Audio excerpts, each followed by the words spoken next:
We have two short, sharp keynote speaker sessions, and what we decided to do is to have a very short break after each of them, and we'll break you into random groups of 4 so that you can just say hello to people for 5 minutes and think about a question before we come back together in this big Zoom room. And so Astrid will take care of that. You don't need to do anything. You'll just find yourself allocated with a random group of people to say hello. So we'll go on until from now until 11:30, and then you can have a break before the workshops. So without further ado, in case I need to introduce myself, my name's Gina Dowding, and I'm currently the coordinator of the Northwest Regional Green Party. And I've been in that role since January. And I'm absolutely delighted this morning to have with us 2 of my former colleagues who I had the privilege of being in the Green Group with in the European Parliament, and I'll come on to them. But we felt before we focused on Northwest issues and looking forward next year to the local elections, it would be really good just to focus on a broader issue. And I was so impressed when I went to a conference on Zoom presented by Jonathan Essex and Saskia Bricmont, and I invited them to join us this morning to share with all of us this most important issue about dealing with trade in a climate emergency.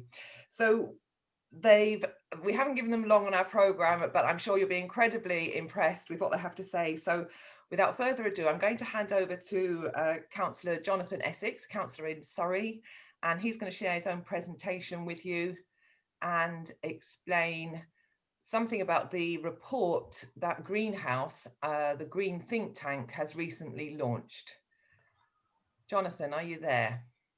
Yes, I'm here, and I'm just going to share my screen if that's okay, and welcome to you all this morning. Thank you, Jonathan.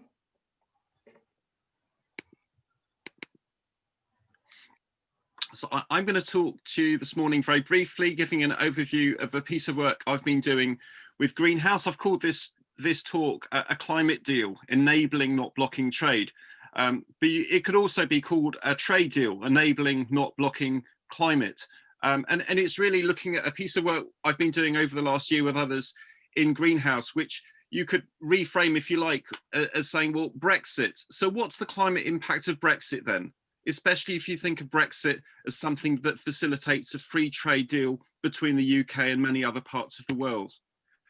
So I'm going to start with 2 questions, if I can move the slide forward. Firstly, so you probably know that trade's excluded from the Paris Climate Agreement because it doesn't include aviation, international aviation, that is, shipping, or the impact of all our imports.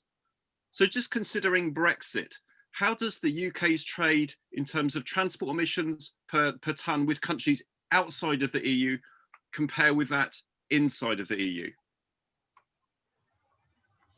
Well, our research over the last year has found that is 5 times as much. So Brexit will increase carbon emissions if we trade more, obviously, with countries further away, which most likely means that is shipping and aviation.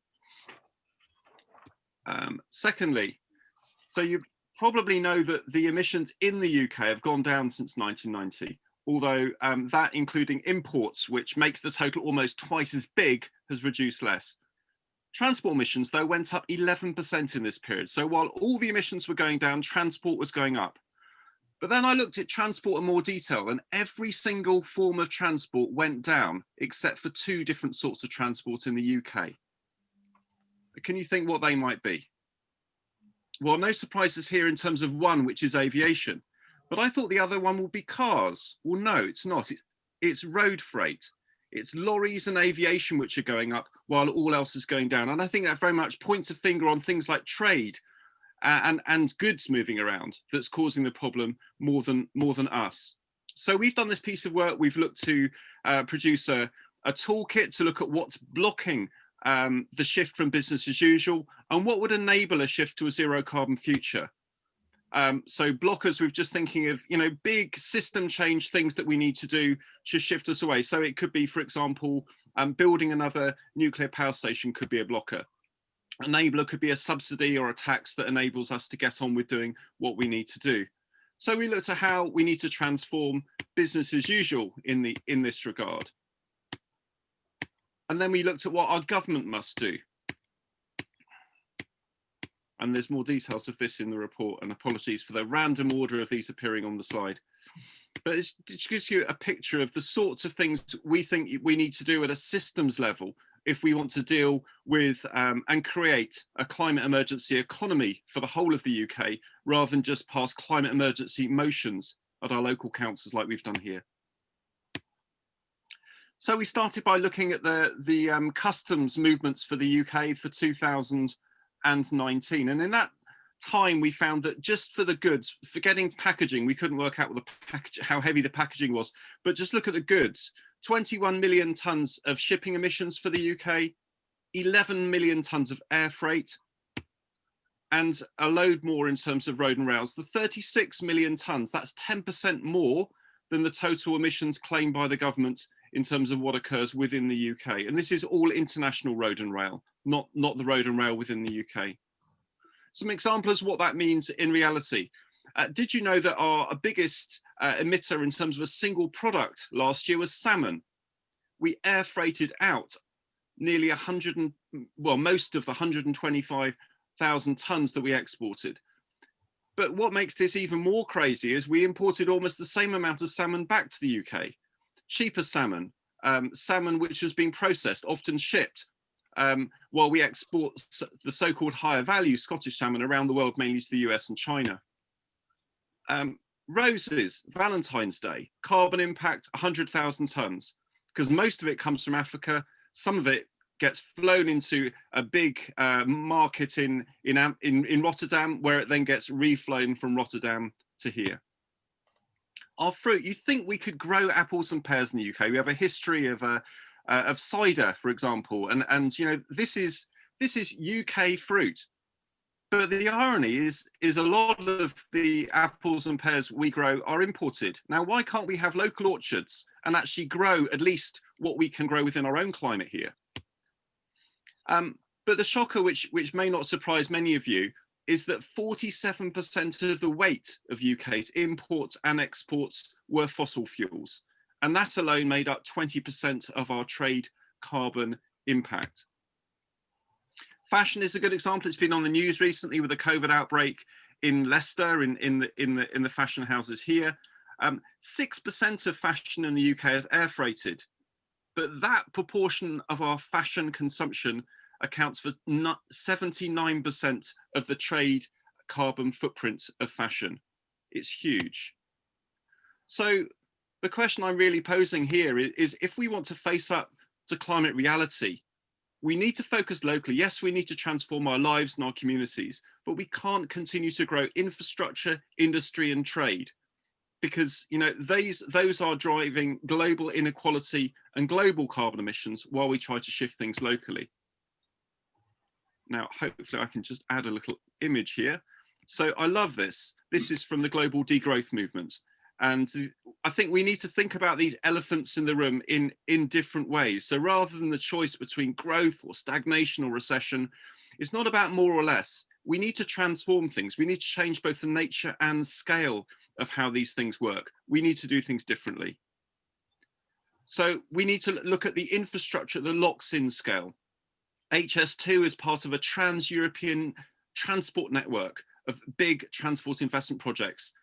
Cities and infrastructure for growth is how we do that in our aid.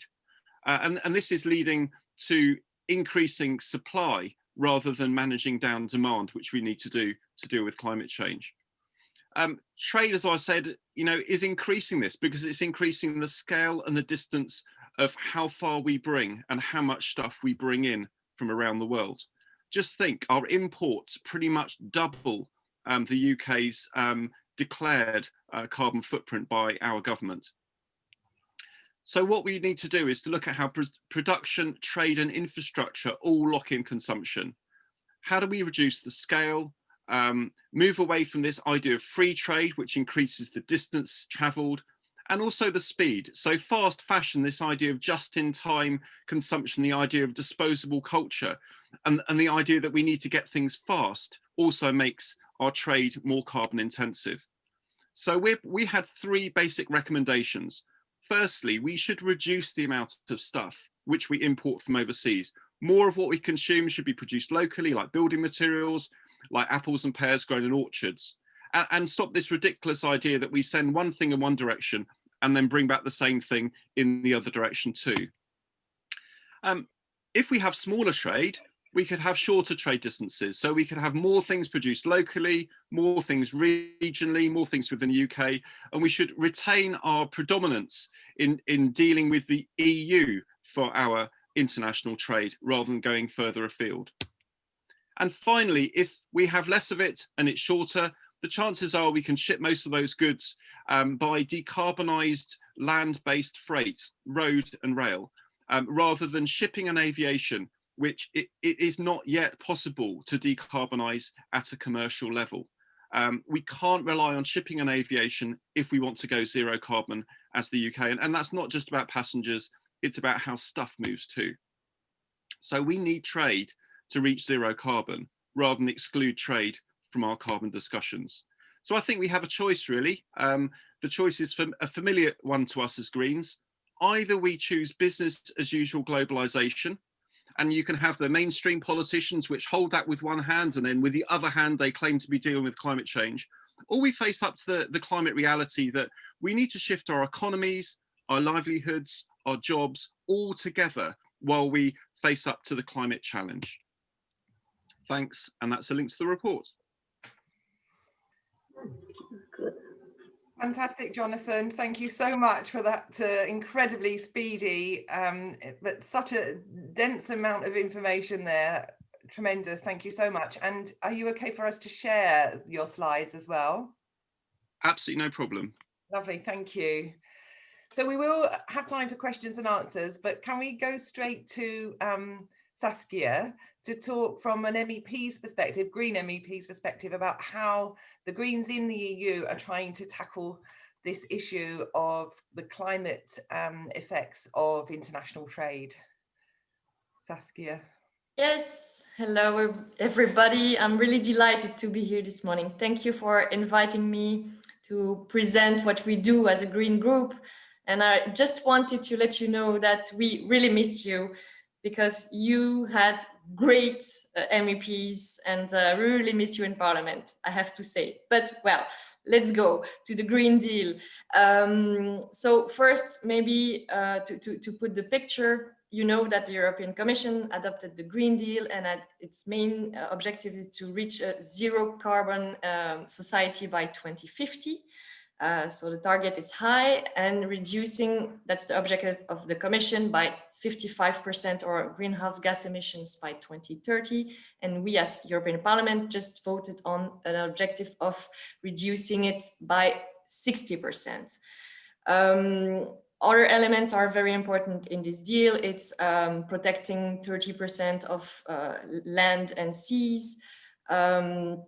It's also a strategy about circular economy, about a new industrial policy, protecting biodiversity, I said it, and a farm to fork strategy, which is fully in line with what Jonathan just said. It's about reshoring our production and food production, supporting organic food and agroecology and so on. So these are the main objectives in a couple of words of this Green Deal.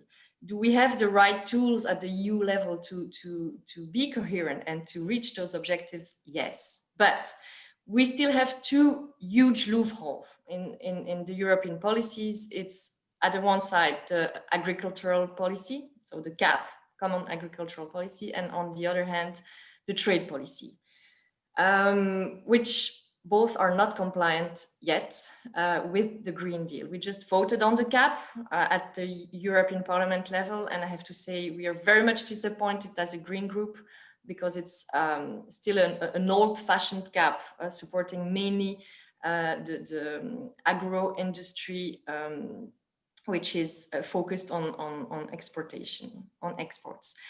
But on the trade side, what can we do and what are we trying to achieve? First, we are now in a very important process to review the trade policy at the EU level. It's the trade policy review.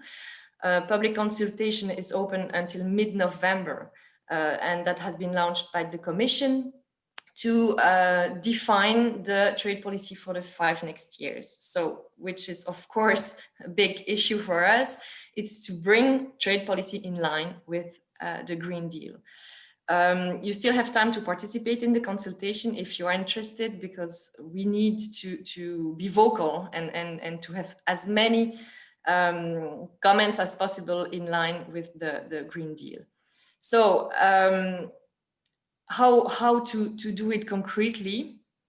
First, maybe you have to know that there are around 250 multilateral environmental agreements that are currently into force, dealing with various environmental issues.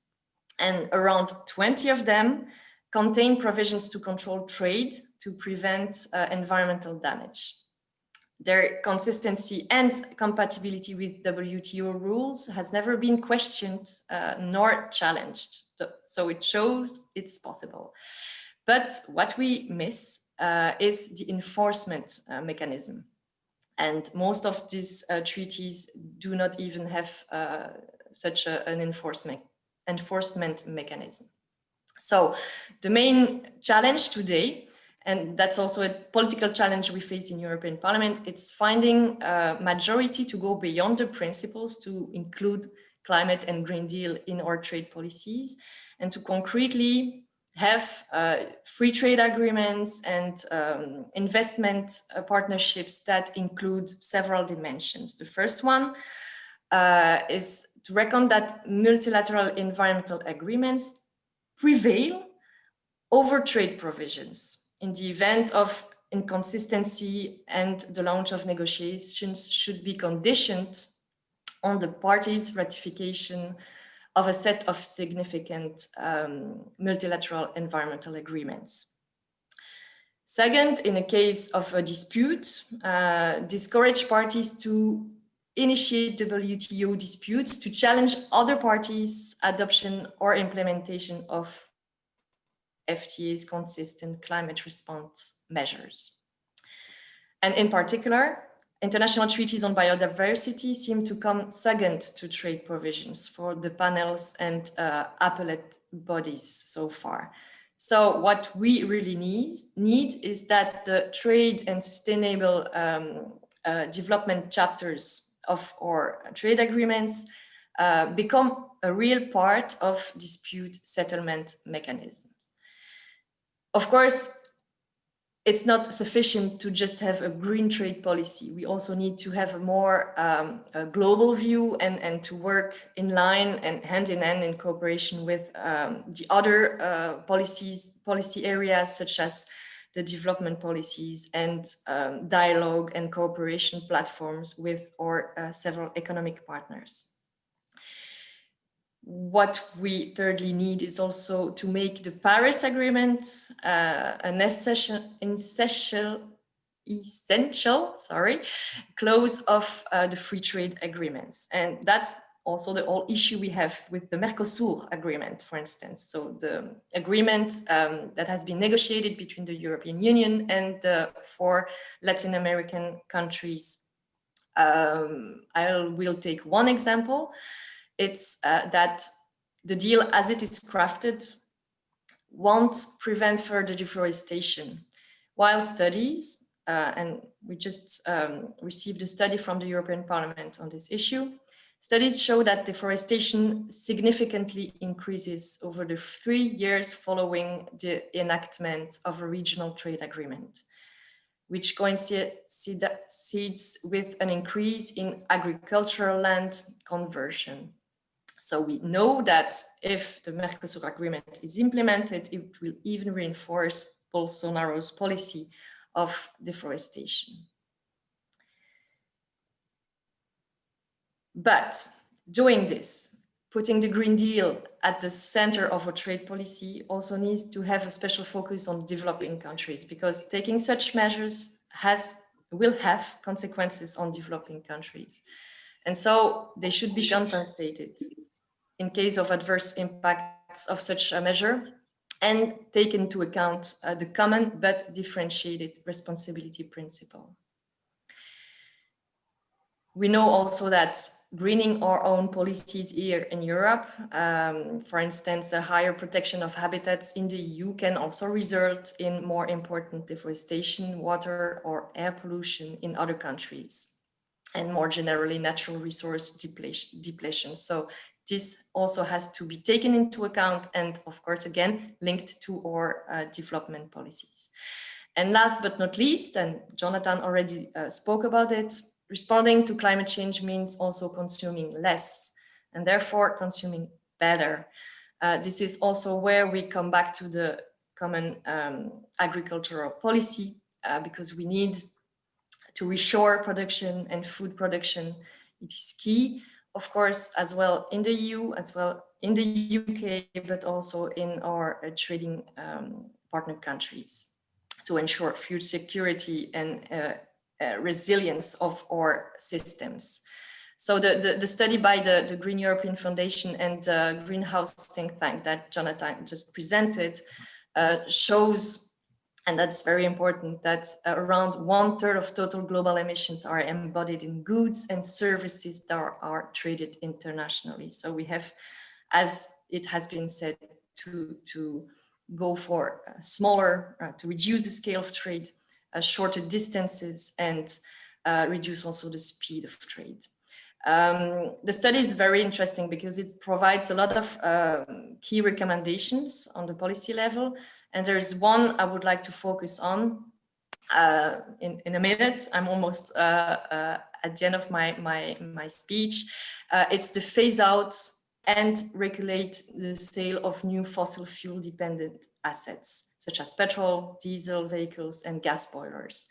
This is an important issue, and you have to know that currently, as we're talking, negotiations, the third round of negotiations for the modernization of the Energy Charter Treaty, it's a very unknown treaty, are currently ongoing. It's the third round of negotiations to modernize a treaty that has been signed in the 90s, late 90s, to secure our energy investments around the world. So it's a treaty that is signed between 53 parties, 53 states, not only the EU.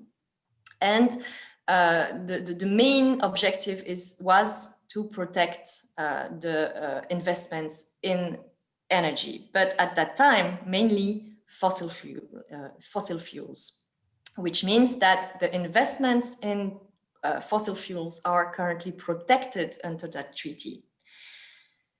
What's wrong with that is that first, they benefit from protection and from an ISDS, investor state dispute settlement mechanism that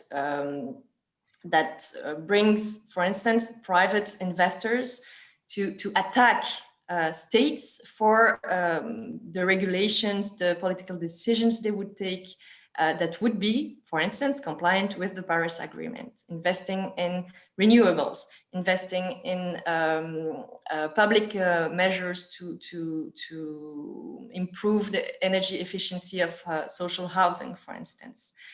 Under the ECT, under this treaty, this can be attacked by private investors that would consider that it goes against their own interests. This treaty also foresees that we are linked, that we are binded for 20 years, even if we withdraw from it. Even if the EU decides now to quit the treaty, we would be bounded 20 more years. So investors could still attack our countries in the name of this treaty. And last but not least, it also foresees to the unanimity amongst members. So the 53 members need to agree if we want changes in that treaty. We asked the Commission, we the Greens first, with other allies in the political groups and NGO, civil society that's very active on this issue. We asked the Commission to, of course, suppress this protection, suppress this investor to state dispute settlement mechanism, and to modernize the treaty in order to make it compliant with the Paris Agreement and all the agreements that have been taken after the conclusion of this treaty. But so far, after 3 rounds of negotiation, a lot of parties do not want that because they rely on fossil fuels. Japan, for instance, refuses to include the Paris Agreement, Turkey as well. So there's no unanimity to do so. So what we need now is, we see that we won't get it, so we need to withdraw from this Energy Charter Treaty. And why am I taking so long to talk about this to you? It's because we also need you. We also need the citizens of the EU to mobilize against it, because now it's also up to the council, so to the ministers, to our governments, to say that as there will be no modernization of this treaty, we need as a EU to withdraw from it. If we don't do so, we are bounded even more than 20 years. And this is absolutely going against our Green Deal objectives and the Paris Agreement. So I can give you more information about this and how to mobilize, but I think it's important. Of course, motions are not sufficient, but it's a good signal also to our governments if local councils mobilize against such treaties that go against our public interests. Thank you very much. Thank you, Saskia. I can see people clapping you. Thank you both so much, and particularly Saskia, your expertise. And I should have said that you are the Green Group's lead person in the European Parliament, and the level of detail and the complexity of this is so important. And I should just say how the Greens lead on this. So the 2 things: firstly, it's the Greens that are saying we must align trade and climate policy, because at the moment they're separate, they're going in different directions. And to do that, we need this kind of expertise that Saskia has and arguing the case in the European Parliament. So thank you so much for all that detail. And it is really interesting to know that there is a role for us in the UK in terms of mobilising against treaties that are going to be on the table, and even when we're out of the EU. What we're going to do is to have just 5 minutes now in random groups, and then we'll come back with you and Jonathan, please, just for 10 minutes Q&A. So it'll just give people a chance to say hello to someone and think through a question. I can see that a couple have been submitted. We won't get through many in 10 minutes, but you might want to be thinking about that. But you can't actually write your question whilst you're in your breakout group. So you'll have to do that when you come back. So do stay with us, everyone, and we will all disappear into groups of 4 for 5 minutes. That's right, isn't it, Astrid? Thank you. It's happening now. Yeah, so if you've got questions, some people have already started to put questions in the chat. So can you put your questions in the chat, please, and I'll read them out. We'll do as many as we can. And so the first one is from Walter Houston, and it's for Saskia. And it says, if 1/3 of greenhouse gas emissions is embodied in goods and services traded internationally, how much of that is accounted for by their transport? Because you mentioned trading over shorter distances. I don't have the numbers here, so I can precisely answer the question, but I could check that, and Jonathan already mentioned it for the UK also. I think the impact of the. Yeah. I was going to say, maybe Jonathan's waving his hand. He might have some figures on that already. Right. So I could give you a rough figure. I would say it's typically 10 or 20% of goods. So some things like concrete, it's really high percentage because it's it's a big heavy thing, whereas electronics, it's going to be much lower. So to give you some rough numbers, if the UK's trade transport internationally is 36 million tonnes, you've got to add on then UK freight, which is about 6% of UK emissions, and compare that with 360 or 400 million tonnes for imports. That's about 10% on average. If you take one example, fashion, for example, the best study I find on the fashion industry supporting the UK, clothing, is 64 million tonnes in total, of which 2 is transport. So, you know, transport is a huge number, but the actual impact of producing clothing is vastly more than that. Thanks, Jonathan. Thank you. So the next question is from Lindsay McAteer, again for Saskia. The problem is so endemic, we need a cultural shift in terms of green trade. How do we make a start on this? I think we've started, really. The Green Deal mentions that we need to use all our tools also on the external dimension, including trade, to green our policies and bring our partners to do the same. So influence actually in our external policies. The thing is that the Green Deal is supposed to be transversal, applied to all policies, and all the DGs of the Commission should follow the line of the Green Deal and review their own policies in line with the climate objectives and reducing greenhouse gas emissions and so on. So transport should do so, energy sector should do so, trade sector should do so, and so on and so on. But when it comes to reforming very important packages, such as the Common Agricultural Policy or the trade policy, we still hurt a wall, a conservative wall, but also sometimes with the traditional majority of socialists, liberals, and conservatives that work hand in hand. Because, and it's mentioned in one of the questions, also because of the heavy weight, the still heavy weight of the lobby sector, the agro-industrial sector, the industrial and car sector when it comes to the Mercosur agreement, chemicals and pesticide sector also have an important weight when it comes to trade agreements with third countries such as the Mercosur. Why? Because a lot of products are starting to be banned, to be forbidden in the EU. It's also a big deal with all the negotiations with the UK about Brexit, right? Forbidden products in the EU, but that are still produced by our industries for exports to third countries that still allow them. Whatever the impact on the environment, whatever the impact on health. And that's where we say no, it has to stop. If we have norms, if we have such bans in the EU, it's for a good reason, for health reason, environmental reason, climate reasons, and we need to apply the same when we invest abroad, when we export our projects. They have to be clean. And in the other way, we have to stop to import products that are not produced along the same standards. Why? Because it means that we could import, and we are doing it actually. It's a reality today.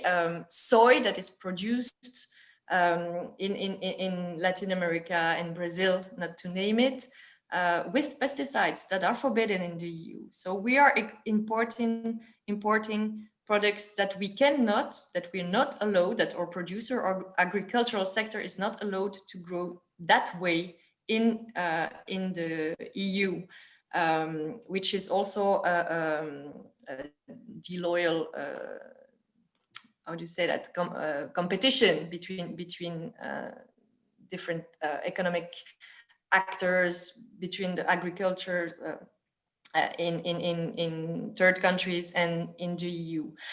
And so I have to say that with the pandemic, there is more awareness about this global context. You know, it's very often difficult as Greens to explain things because everything is interlinked, right? It's difficult to bring this cultural shift because our own production system is also linked now in a globalized world to our trade policies and how it works in third countries. But this awareness is I think, more important now than before, also because we realized that with the lockdowns, we are so dependent, so relying on the import of coming from the other side of the world. And as Jonathan mentioned it, what's the sense? And people also realize that by going to the local producers, local farms now, what's the sense in importing chicken or frozen chicken and exporting chicken to third countries when they can grow their chicken and we can also produce our own chickens. Chicken is one example. There are many examples. Flowers and all kinds of products, food and non-food products. And so this is also part of the answer to the transport issue. Yes, we could really lower, by rethinking our production system, we could really lower the impact of trade and of transports, and so reducing also our CO2 emissions by reshoring production. So the Commission is now talking about open strategic autonomy. We're still awaiting a good definition of this concept. They are changing the way they define things, saying, okay, we need to reshore certain productions, strategic productions, medicines, for example, and some food production. So it's already a start to something, but of course that the conservative approach and the protection of this liberal, neoliberal and globalized approach is still very, very important also in European Parliament. But what I was talking in the private room just a few minutes ago is that we also realized that there is a real impact of citizens' mobilization. When citizens mobilize, take the example of the TTIP or the CETA agreement with Canada, now the Mercosur, when there is a mobilization of NGOs and citizens, it makes a difference. Politicians have to listen and open their ears. And I think there is a movement on the ground from the citizens to go back to better local food, to promote local economy, to promote the Green Deal actually on a daily basis. And this has a huge impact. The Youth for Climate also had an impact. And we see that what we've been fighting for the 40 last years, and me for the last year in Parliament, has an impact on policies. There's still a long way to go though, and we're still working on it, but I wouldn't say that our impact is not there. Thank you, Saskia, for that really comprehensive response. Have we got time for more questions, Gina? We've got time if it's a short question and a short answer. Okay, well, I'm sorry we can't take everybody's, but I'm just going to pick one, which is what we can actually do. What very specific practical things, say perhaps 3 things, can we do now to help raise these issues? Sorry, that's from Margaret Westbrook. Hi, Margaret. Thank you for your question. I think it's important to work as Greens hand in hand with NGOs.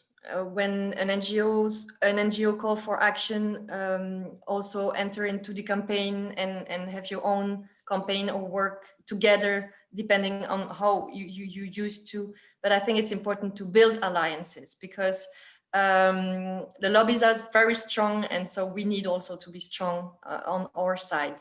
And the more we are, the stronger we are. So on Mercosur, for instance, pick one issue that talks to people in the UK.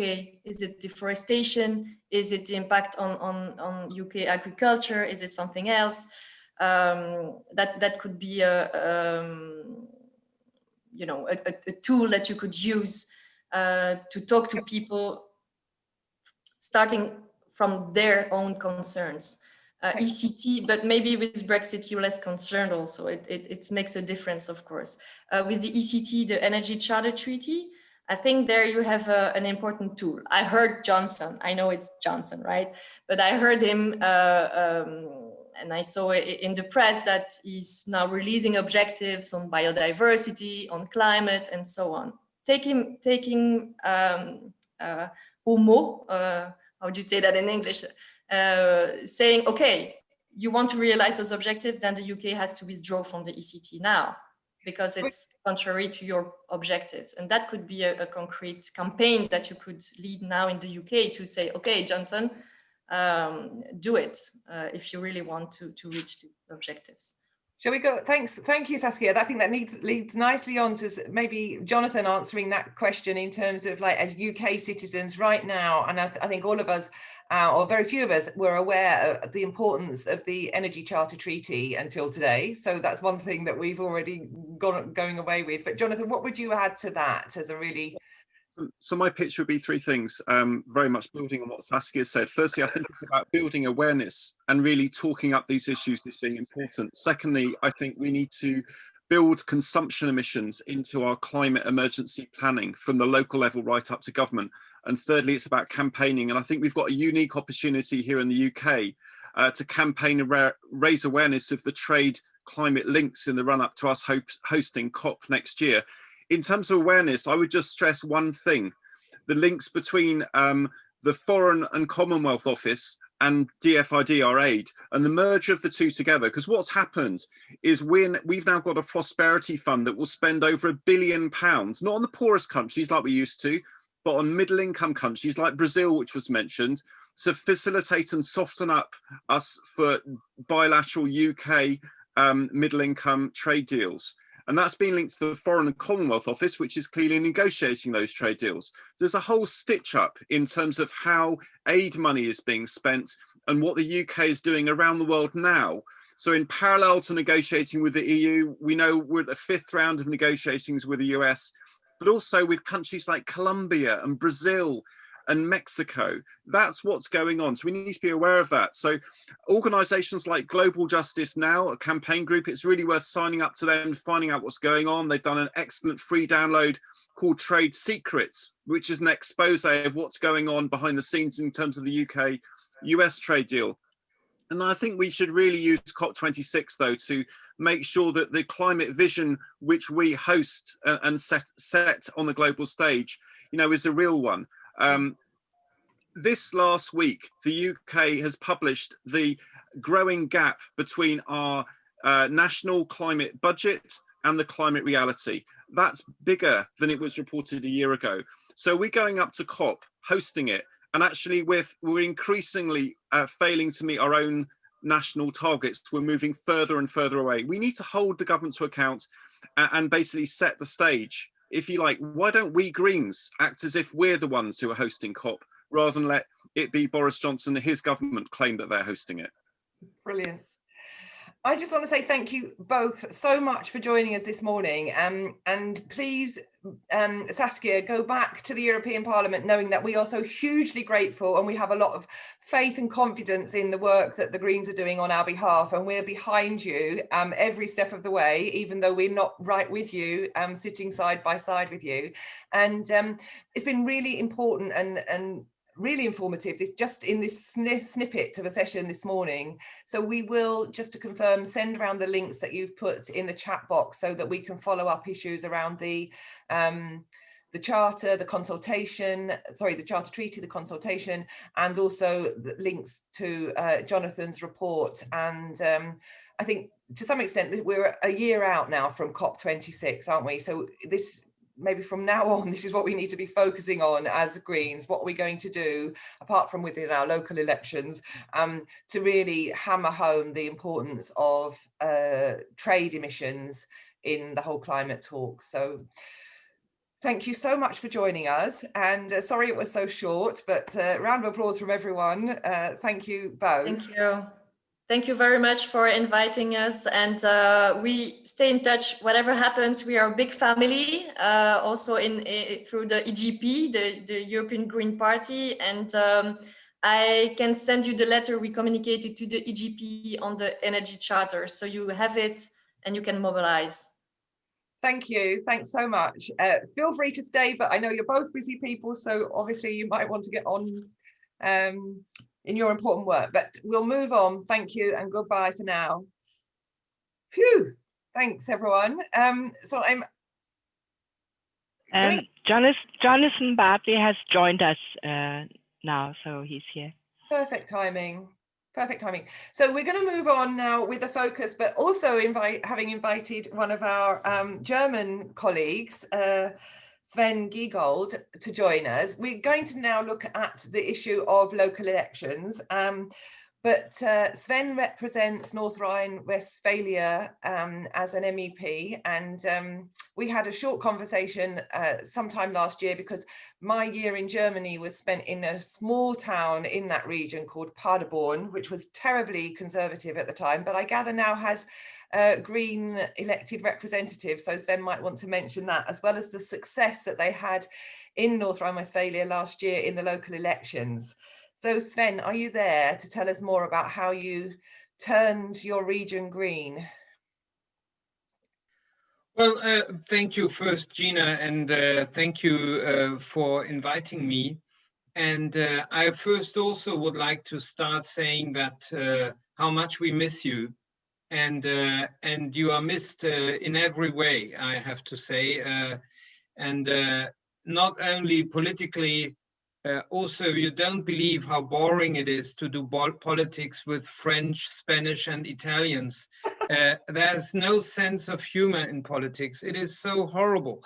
So in all the committees, the Brits are missed. So I know for you it's a serious matter, for us as well, but we should never let our adversaries destroy our sense of humor. Beyond that, I have prepared some slides for you to explain you a bit better what happened recently in North Rhine-Westphalia. And I guess you invited me because North Rhine-Westphalia is known in Germany as the old industrial heartland.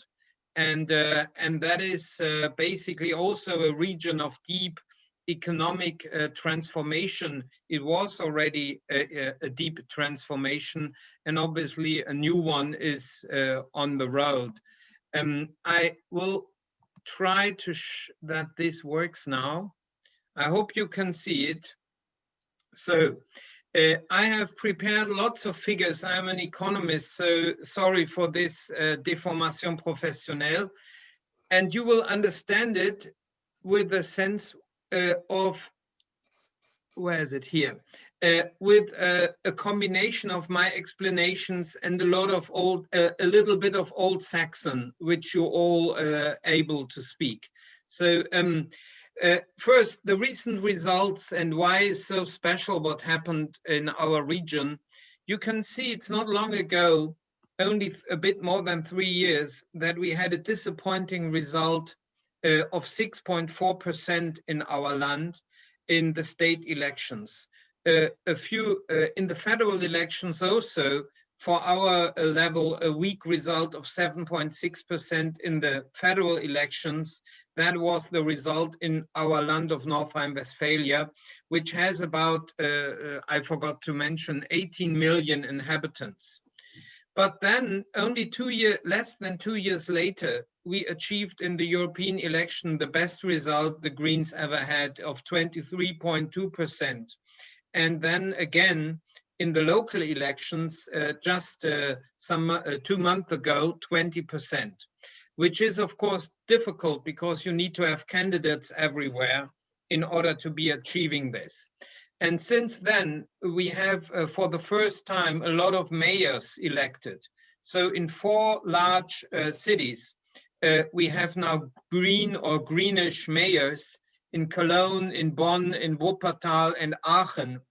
And also, which is most remarkable, in some small towns and even villages, we got green mayors elected. And please note how many women were elected, which we never had to that extent. The basis of this is an ever-rising share in the opinion polls. So when in January 18, we started with 9%, and it developed to more than 23%. And all this came with a change of leadership on the federal level. We have 2 great leaders, Robert Habeck and Annalena Baerbock, who together have led the Greens to a new level of support. And secondly, of course, the ever-growing importance of the climate change developments and issue in the public opinion. But what is most remarkably, that even with the corona crisis, when public attention shifted away from climate towards corona, the support did not decline a lot. And basically we got these strong results despite having corona as a top issue. You can see here how the top issues in public opinion changed from May 19 to today. You see the green line is the attention of the top issue for voters of environment and climate, which was the top issue just around the European elections. And that is why we grew so strongly. But of course, you also had a strong importance of the refugee issues, where the Greens stand for the right to asylum, against the death in the Mediterranean, and for an open society and strong integration measures. You also see social justice doesn't play a top role in Germany at the moment. That is the red line. And also economy and business was not very important, because the economic situation of Germany is stable and good. While this has grown with the corona crisis, you can see economic concerns have grown. Of course, now the top #1 issue is the coronavirus. So this is basically the reason why people, what people think about. And now what is interesting about the local elections, if you ask people what are the key issues for these local elections? So it was still, despite corona, environment and climate, the economy, education, integration and migration, and transport. And these were the core issues. For the Green voters, though, for 80%, the main reasons to vote for us was climate and the environment. So credibility on climate and environment is absolutely must-have in order to be successful. What is very encouraging for us is, if you look at who voted for the Greens, we had achieved between those aged 16 to 24, 34%, and then from 25 to 34 years, 24, and you can go downwards and you can see that the young generation, the generation Fridays for Future, is the generation which has brought us to that success. But you can see also the considerable share of the vote up to age even 69. What is interesting now, there's no data for the local elections, but there's data for the federal elections in comparison to the European elections, and this is quite interesting to see. For the European elections, our federal list was led by two Greens which belong in the Greens to the left wing. This is Ska Keller and myself. So, you know, the German Greens are split into two tribes. I spare you all of this. It's a complicated matter. However, even if we had two lead candidates from the left, we achieved, to what is not so surprising, to get 1.2 million votes from the SPD, so the socialists. We got 600 votes from the left, which we nearly killed in the European elections. There was not a lot left of it, I have to say. What confuses me more is that even 480,000 of the liberals voted for us. And what confuses many even more is that we got more than 1 million votes from the Christian Democrats, which is our conservatives, although they should not be confused with Boris Johnson. They are a more serious bunch of people. The point is, basically, we got votes from everywhere. And that is very interesting to see. And the Greens have managed to remain faithful to our key values, while at the same time be appealing to people from quite different ideological backgrounds. I would like to draw some conclusions, because there's not a lot of time left, what I believe was the basis for that and what are key challenges for the future. So first, we are a credible movement for change. Without a strong change message, Greens will not succeed. But we are trying really the most not to be seen as those who are only piling up problems and complaining and criticizing, but we are proposing, we are trying to offer solutions, to propose alternatives, and to be faithful So second, we have to be faithful to our key values. This is in particular ecological sustainability, social justice, an open society, international cooperation, and European democracy. And it was this strong attachment to European democracy which has brought us to the European election result, so that we are seen as those who defend most European solidarity and democracy.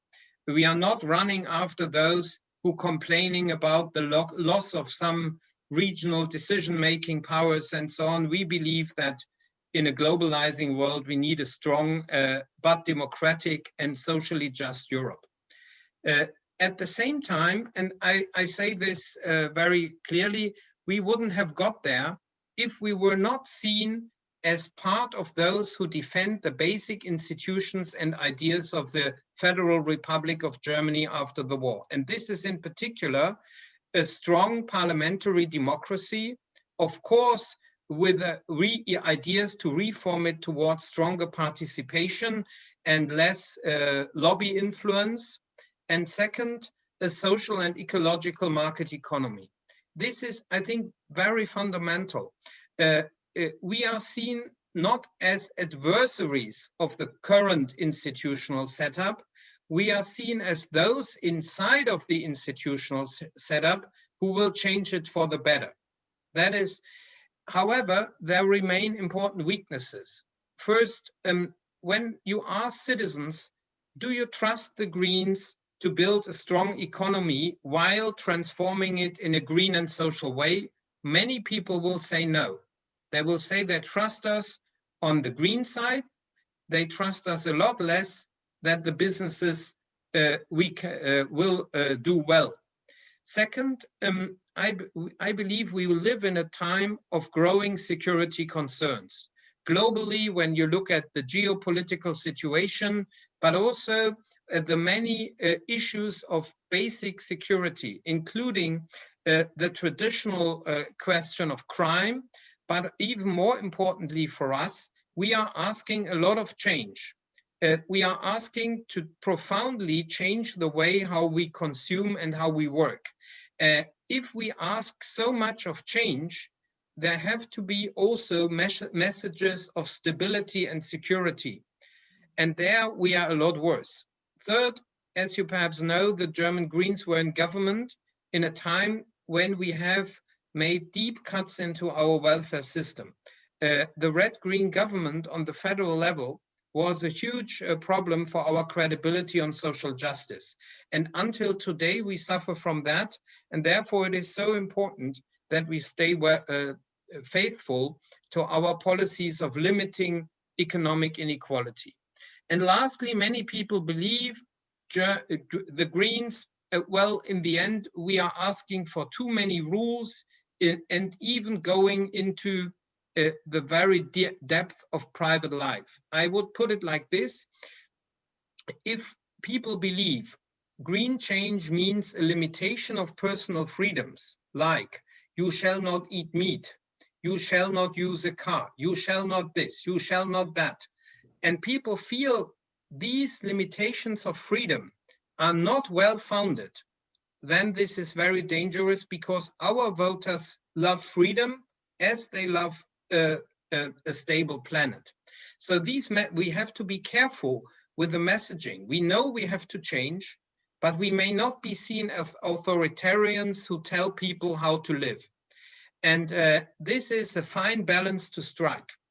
And lastly, I think, and that was the key lesson of these local elections, people expect from Greens, when they are now leading in local authorities and often are first or second group in the local city council. They ask from us that we do the green transformation while at the same time protecting jobs and social security, and make this change in a way that it's doable for all citizens. And there are two areas of concern. This is housing and transport. Affordable housing, the greening of housing, as well as transport, which is functioning and at the same time turning towards the green side of things. So this is some ideas and experiences from North Rhine-Westphalia, and I wish you all the best. And I know that it is so much easier to achieve this in our election system than in yours. We have proportional representation. We had the possibility to learn from being elected step by step, being in government in many länder. All this is so much harder. And this is why we are so happy to be your partners who achieve to build a strong and sizable Green Party, despite of your deeply unjust election system. And I really wish you well, and I hope that this was useful. Thank you, Sven. That was very, very useful. Yes, incredible. Thank you for all of that very, very useful information. We're running out of time, but that is par for the course. And I would like an opportunity for people to ask you a couple of questions, but we have Jonathan Bartley with us, co-leader of the Green Party of England and Wales. So I'm going to let Jonathan say a few words, maybe cut down the time he had prepared. Jonathan, are you there? I can't see you on my screen. I am here, yeah. Thanks, Jonathan. I'm sure you can maybe say a few words about Sven's impact and absolutely. Yeah. I've been making copious notes, and I'll try and be really, really quick, because I think it would be helpful just for me to make some reflections on comparing what's happened to us with the picture that Sven's laid out. So, as you say, Sven, the electoral system is a problem. We've had 2 snap general elections, and we've seen ourselves go up in the polls, and then when the snap general election hits, we go down and the vote gets squeezed. And so we make those gains in between elections, and suddenly in the 6-week election period, everything's focused on the 2 big parties and we get squeezed. But of course, in the European elections, we beat the governing party here. It was a major, major achievement. That wasn't that long ago. And our strategy has been very much building up from the local level. So in the local elections, the last local elections, we doubled our number of councillors in one election. And that was because those gains came in, 90% of those gains came in seats that we were targeting, and seats we'd worked in for 2 years. So while the Green Wave gave us a lift, the results actually weren't that surprising, because they were the seats that we were targeting, and that Green Wave just gives a little bit of lift over the line. I guess the other thing I'd flag is that in 2017, it's what you talk about, where your votes came from. And we've had this other, the framing of Brexit, which of course has been right up there at the top. When you did that issues tracker, Brexit has been right up there at the top. So we've had to contend with that extra layer on top of that being the most important issue for many, many people for a long time, and 2 general elections framed around those issues. But also we've had Jeremy Corbyn as leader of the Labour Party really coming in 2016, taking a very significant proportion of our policies into the Labour manifesto and actually obliterating our vote. So what happened between 2015 and 2017 was that in 2017, our general election result could be split down into 3 parts. A third of our votes in 2017 were people who had voted for us in 2015. A third of the votes were people who voted Labour or Lib Dem in 2015. And very interestingly, what you'd said about the Christian Democrats, a third of our votes in 2017 came from Conservative voters in 2015. But that left us without a base, without a core. And we've recovered a lot of that core in 2019. And as you say, we're seeing a very significant growth, and it's coming from that demographic, the 18 to 34s, and a lot of them who were previously voting Labour, voting for Corbyn. So that is where our big vote increases coming, and now in some polls have us as the third party, so overtaking the Liberal Democrats. So, Labour, Conservatives, and then the Greens, but very, very far behind, of course. We're all struggling around on kind of 5–6%. In local elections, though, we do poll much higher. In the London Assembly elections, Sian is polling around 10%, which is quite, it's huge. She got 6%, and that was a record. And prior to that, that was last time, we'd never even held our deposit, so we'd always got under 5% in London elections. So we more than doubled that, and we want to increase our London Assembly members. And I think what you've learned in Germany is under PR, where you can get those Greens into positions of power, people realise that they can get Greens elected, and so they're more likely to vote in future. So that has been our strategy. And just the last thing I'll say is the local elections took us from being an opposition party on 5 councils to playing a part in running 18 local authorities. So that was a huge shift. So we are now, playing a part in actually running local authorities, 18 places around the country. And of course, that gives people the idea that Greens can run things and gives us a chance to establish our credibility, which of course you've been doing for a long, long time in Germany. But I mean, those are some reflections on how the two things compare. But Sven, thank you so much. It's really encouraging. And I've taken a picture of your slide, and I'm going to take it back to our political strategy working group. Thank you. Thanks, Jonathan. Thanks again. I'm going to use Chair's prerogative of not going into breakout rooms and going just straight to questions, so that we get a little bit more feedback from people or questions. Evelyn, have you made note of anything that's come up that hasn't been addressed? Well, people have been making comments. I don't think I'm not sure that they've entirely had time to put questions in. So if you have got questions for Sven or for Jonathan, can you please put them in the chat now? I'm going to start with one. Sorry, Gina. I'll start with one while people are typing. So Okay. Sven, it's wonderful to see that you've actually got Green mayors in so many of your cities and villages and towns, and presumably they are elected on a first past the post system. Or how does that work? No, it's a 2-round system. So you have to be one of the 2 leading candidates, and then there is head-to-head choice. And of course, we were in more races, but we didn't win of all of them. And one other question, I did visit Germany quite a bit in the past, and I was surprised, certainly the area I visited, they didn't do door knocking. It wasn't the custom in Germany. Is that the case still? Do you actually go around and do door knocking, or do you do all your communication via leaflets and social media? We do a bit more nowadays, but still, we do more, but it's still not the main form of communication with the voters. But obviously it depends also from local authority to local authority. And of course, for us, the media plays still an important role, of course, not only social media, but also the strong public media system is very important for the Greens. Thanks. So we've got a question here from Lindsay McAteer for Sven, and is MMP the best form of PR in your opinion?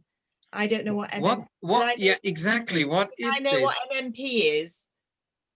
Lindsay, can you enlighten us, please?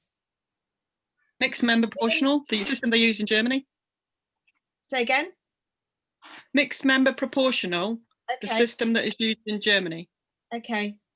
Well, well, first I can say that our system was designed by British political scientists after the war, and we are extremely grateful for it. I have to say that first of all. Second, it is, I personally like the fundamental of the system because it allows half of the parliaments to be, half of the members of a parliament to have a clear attachment to the local authority, the local circumscription, which means they are also more independent from their political party. They are more directly accountable to the citizens. On the other hand, the proportionality is assured, and above the 5% thresholds, all votes count. But obviously this comes to a limit when the one party is too big in comparison to all others. And this is what we now have on the federal level, that the Bundestag is already the second largest parliament in the world after the Chinese Congress, with more than 700 members, because you need ever more. If one party wins more or less all seats in the regions, then you have to divide them by the Länder in Germany, the 16 states, then in the end, you have to grow ever bigger the parliament as a whole for ensuring proportionality. And therefore, there is now a huge debate in Germany how to reform the system. But I must say, no one in Germany really cares much about election systems. People are more or less happy, and we care about other issues. I understand that this is very different from a British perspective. We've still got that battle to fight, I think, Sven. That's why we have to care. Exactly. Yes. I know. Okay. Thanks, Sven. So I've got a question here from Lindy Brett, and also James Topham asked the same question.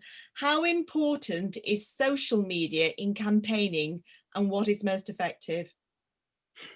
Well, first of all, I must say, I think social media has become very important, but I think much more important than is, of course, also the product you want to sell. And I think the first thing one has to reflect about when it comes to local elections, what we discussed here, is the quality and the credibility of the candidates. So, and is the candidate standing for the right values and at the same time seen as being able to deliver in the real world? And if you cannot match the two tests, you can post as much as you want, at least in our context. Beyond that, for us, it is very clear that we have spent in particular for the European elections, where the personal contact is less important. We have spent a larger and larger share of our election budget to advertising on social media. It is true. And there, of course, we have big problems because the extreme right in Germany is now dominating, in particular YouTube, but also Facebook. They are much less dominating on Twitter and on Instagram, but we are using basically the instruments which are at hand in these different networks. And what we have found effective are short films which address target groups with clear messages from the Greens. So basically, and they are then delivered to the groups which are most of interest to us. Yeah. Can I just add something there, Gina? Because just interestingly, we haven't, because social media hasn't been able to be targeted in the same way, and we've been pursuing target to win, we haven't really employed it that much. But now you can get down to constituency level quite effectively. And we did that in Dulwich and West Norwood because we didn't have a ground campaign. It wasn't a target. But in the general election, we did a lot of Facebook ads targeted in Dulwich and West Norwood. And that's where we got, despite next to no ground campaign whatsoever, we got the biggest Green swing in the country, more than our target seats, getting up to coming second. So we got a bigger swing there than we did in Bristol West, which was our target seat, I think because we used social media targeted ads. So I think it's something to hang on to for the future. Oh, well, telephone canvassing, I can add immediately. People in Germany feel as an intrusion in their privacy, and this would certainly not increase the share of the Greens in elections. No party does it in Germany. So that's a question here from Abby Mills about telephone canvassing that Sven is responding to. Don't know whether you want to say anything about that, Jonathan. It says here the local Labour Party are doing lots at the moment. So is it worth considering? I think maybe the culture is slightly different here. but where we've definitely upped our game with phone banks in terms of mobilising our own members and supporters. So, you know, telephoning being a very good way of building capacity to get people active on the ground and convert them from dormant members into activists on the street. And also in terms of fundraising, I think we've got more to do in terms of telephone canvassing, but I don't think we've done any direct pilots to see how effective it is as a party, but we know it's effective in building our own capacity and when calling our own members to mobilise them. Okay. So there's a question from Rich McCarthy, and it says, are voters in Britain voting Conservative and not Green because they are worried about jobs and haven't yet realised that Conservatives just reduce the income of the poor and make their jobs less secure? That could be one of the reasons. I mean, you know, Conservative people who vote Conservative aren't our natural base; they aren't our natural target voter. And you know, the biggest conversions for us are going to come in that 18 to 34 age group, and you know, not naturally Conservative. You know, the demographics are kind of reversed. The older you are, the more likely you are to vote Conservative, of course.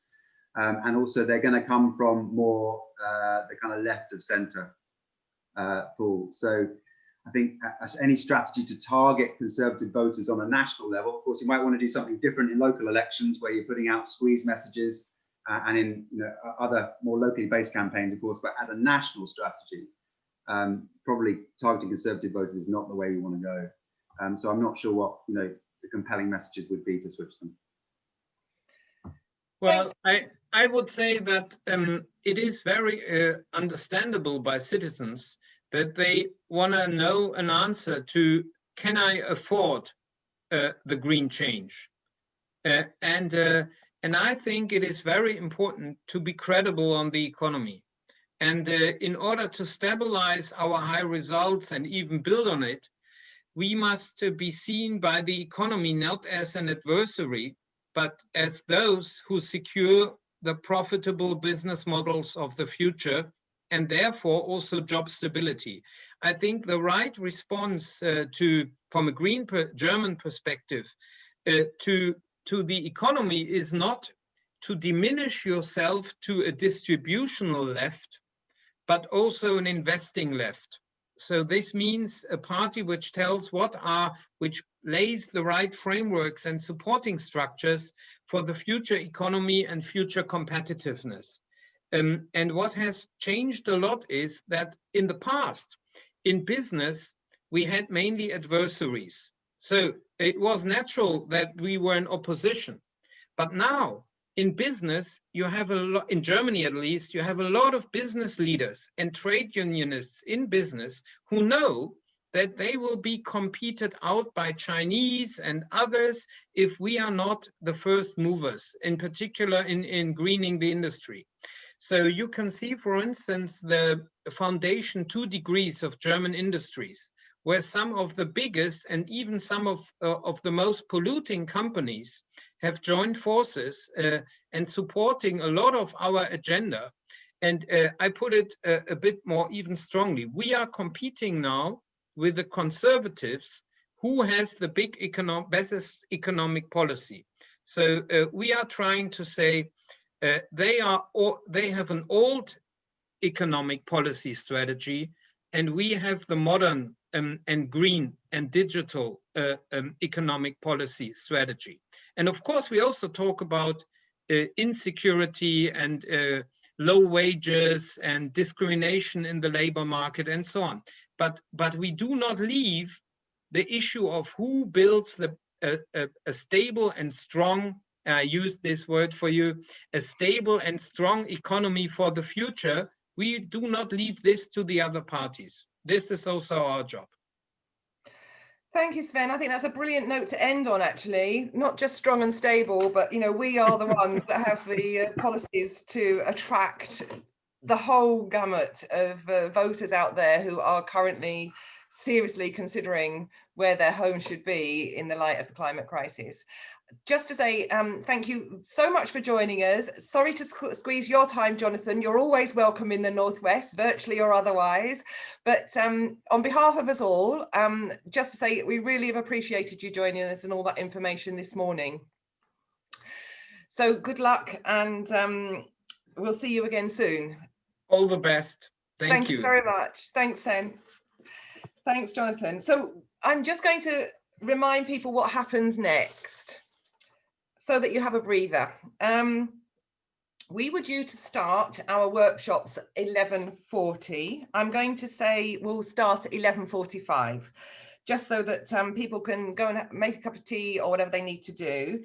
And there's a choice of 4 workshops for the next session for an hour. Unfortunately, Claire Hales can't be with us this morning, so we've had to cancel workshop 2. Just to remind people that workshop 1 will stay in this Zoom meeting. So if you're wanting to join the session chaired by Green Councillor Caroline Jackson in Lancaster, and that has input from the our councillors in Lancaster, Burnley and Knowsley, you stay in this Zoom meeting, so you don't have to do anything complicated.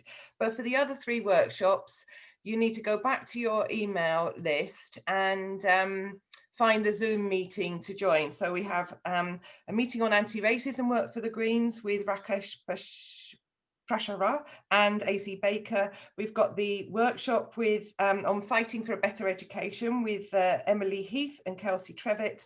And then there's a sort of specialist workshop for anybody amongst us who's brave enough and to be tackling the Action Network system. For those of us who are not tackling it, we are hugely grateful to you for doing it. And Astrid has set up a session with Andy Moore to get to know some of the technical details and advice on dealing with some of the problems. So I hope that's all clear. The first workshop about building on green success stays in this Zoom meeting, and for the other 3, you have to find the Zoom meetings. I'm just wondering, Astrid, are they in the chat or is there any? No, they were on the events page, which is accessible through the confirmation email from Action Network. But I also sent out an email this morning to all attendees with the workshop links. And just to remind people, if they want to come back for lunch in breakout sessions, they have to log in back to this session, which is the main conference and the first workshop. And if you are attending the EGM, you have to use the Zoom specific Zoom link for the EGM, which was on that event page and which I emailed also out during this session. So everybody who's coming to the EGM, you have after lunch, you have to log out and log into the EGM, please. Thank you so much, everyone, for coming. So just to remind you, there's a workshop in 10 minutes from 12:45 to 1:45. And then if you want to network and chat with people, if you come back into this Zoom meeting, Astrid will again randomly allocate people in groups of 5. So you might find 1 or 2 people to chat with. And then the conference formally finishes at, well, let's say at 1:15, and then the EGM is on a separate Zoom meeting. So I'm sorry that we haven't had so much kind of structured time for that informal chit chat, because I know some people really appreciate that. But again, in all of your workshops, there will be a chance for questions and answers, I'm sure. And just to say thank you all for coming. We won't be all back together in this room now, unless you're in the EGM this afternoon, which is a different Zoom meeting. So thank you all. And we will send out an email next week with some of the links, some of the slides and the useful information that we've had from our speakers this morning. And just before we go, I want to say a huge thank you again to Astrid, who just holds all this together technically. And it's not easy organising all these different Zoom things. And we really appreciate all that contribution and to all those lovely newsletters inviting you that you've had as well.